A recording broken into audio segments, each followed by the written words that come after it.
Halo, ketemu lagi sama aku Via dari channel Rooftop Pengangguran. Nah, teman-teman semua apa kabar nih? Hari ini pas banget weekend.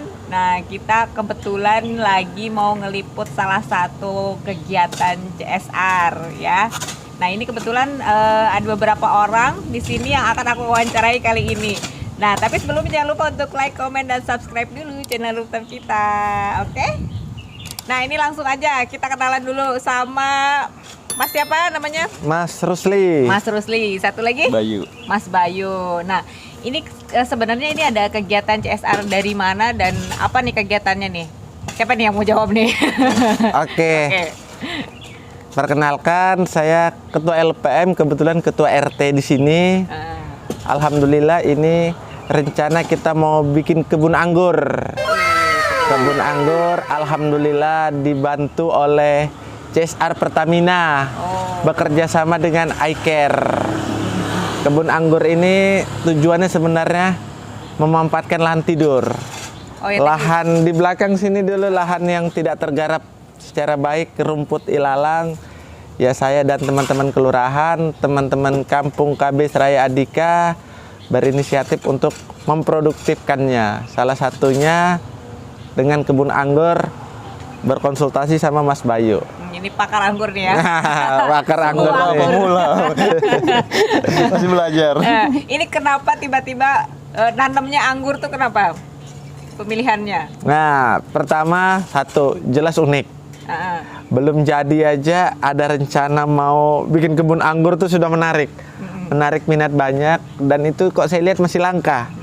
Saya juga masih ngelihat 1-2 kebun anggur. Kebetulan saya ini punya teman nih, sudah saya anggap teman sudah ini. Oh, udah anggap teman ya. Dulunya bukan teman. Dulu sebagai mitra kerja pemerintahan, partner kerja pemerintahan, tapi sudah lebih dekat, insya Allah bisa jadi keluarga. Dia yang mensosialisasikan terkait kebun anggur. Jadi saya tertarik, ya ingin saya mau memulai di sini di lahan kampung KB Seraya Adika untuk nanti bisa dimulai di RT-RT lain. Seperti itu. BTW teman-teman, ini daerahnya daerah Cepingan Raya ya. Cepingan Raya. Nanti kalau misalkan mau datang ke sini bisa lihat progresnya seperti apa ya Om ya.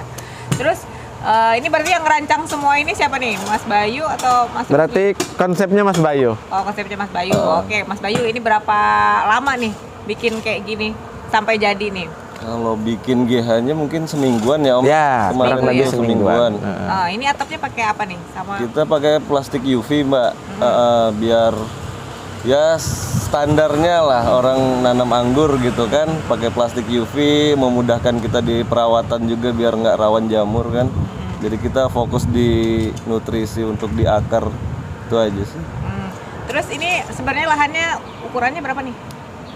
Kalau ini GH-nya 10 kali 6. 10 kali 6. 6 kali 10 jadi sebenarnya kalau nanam anggur tuh nggak harus luas ya. Biasanya kan lahannya di tempat lahan kecil juga sebenarnya bisa ya nanam anggur ya. Rencana juga kita mau bikin ada yang teralis, ada yang ke para-para.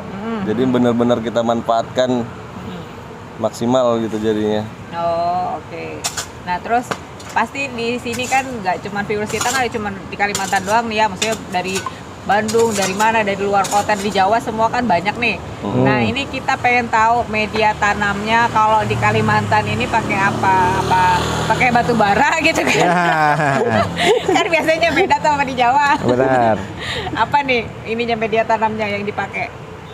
Kalau saya standar sebenarnya ya sama seperti di Jawa pun gitu, kita yang maksimalkan medianya itu dengan sekam bambu, sekam bakar, sekam mentah, terus tanah kompos sama tanah bambu. Kita mix, campurkan dengan dolomit, terus susulannya juga nanti kita pakai trichoderma. Itu aja sih. Jadi berarti sebenarnya dulu Mas Bayu juga dia punya kebun sendiri tuh ya kan di rumah. Nah, itu media tanamnya juga sama ya? Sama. Terus untuk dasaran di grounding kita biasanya cacahan gedebong pisang tuh. Oh, nah itu sebenarnya fungsinya buat apa sih cacahan gedebong pisang itu? Kandungan fosfatnya terutama, terus juga tadi kan konsultasi sama suhu upai ini kan.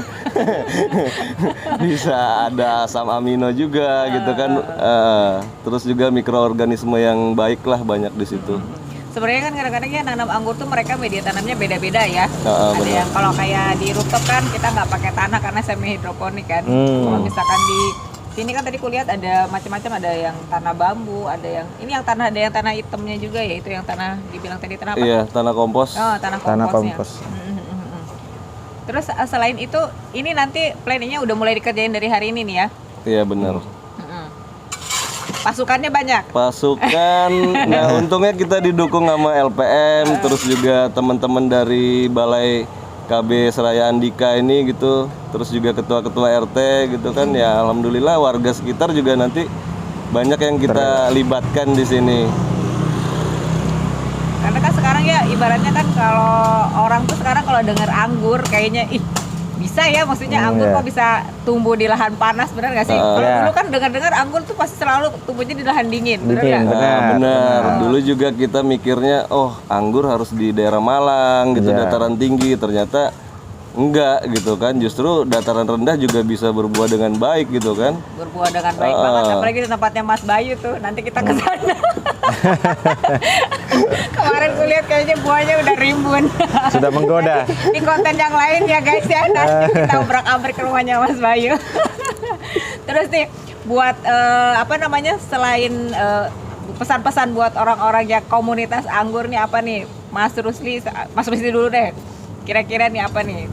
Kalau saya sih buat teman-teman komunitas ya, mudah teman-teman komunitas yang punya ilmu tentang pengangguran seperti itu bisa berkomunikasi lah, seperti sampai ke lintas bawah, ke lintas RT, karena saya yakin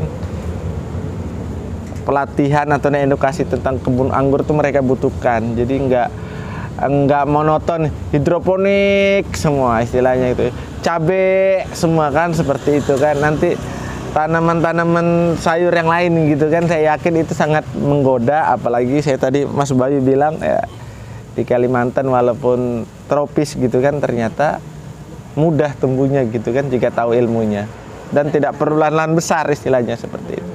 Iya benar. Karena makanya di rooftop banyak loh itu. Bisa dimanfaatin ya. Perlu tuh ilmu-ilmu komunitas pengangguran itu.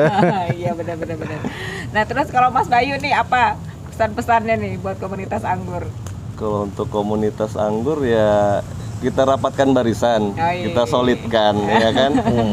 Kita join bareng, kita ngobrol bareng, kita sharing, kita edukasi masyarakat sampai benar kata Mas Rusli tadi, sampai level ke bawah. Jadi orang nggak nganggep anggur itu susah, terutama dari perawatan. Terus juga kalau orang nyari bibit apa segala macam kan kita bisa saling berbagi gitu kan sesama komunitas gitu.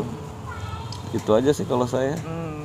Tuh ya teman-teman semua, jadi sebenarnya sekarang kayak anggur aja ini kayak udah masuk ke program CSR ya, udah bagus banget. Kalau dulu kan program CSR pasti beda lah maksudnya gitu kan. Nah, jadi berarti yang namanya anggur itu sekarang udah banyak dikenal sama orang. Jadi kalau misalkan teman-teman semua yang terutama yang pemula ya, pengen belajar anggur, itu bisa nanam anggur itu gampang ya. Asal konsisten cara perawatannya, benar kan? Benar. Itu kuncinya. Bikin jadwal kalau perlu. Bikin jadwal. Jadi teman-teman semua, nanti kita akan liput terus kegiatannya mereka dari episode per episode, perkembangannya seperti apa. Jadi jangan kemana-mana, terus ikutin konten Rooftop Pengangguran, nanti kita akan upload semuanya ya Mas ya. Jangan ini loh, aku datang ke sini terus nanti ya. Siap. Info aja pokoknya. Oh iya siap. Oke teman-teman, segitu dulu konten dari kami. Jangan lupa untuk like dan komen dan subscribe channel Rooftop Pengangguran.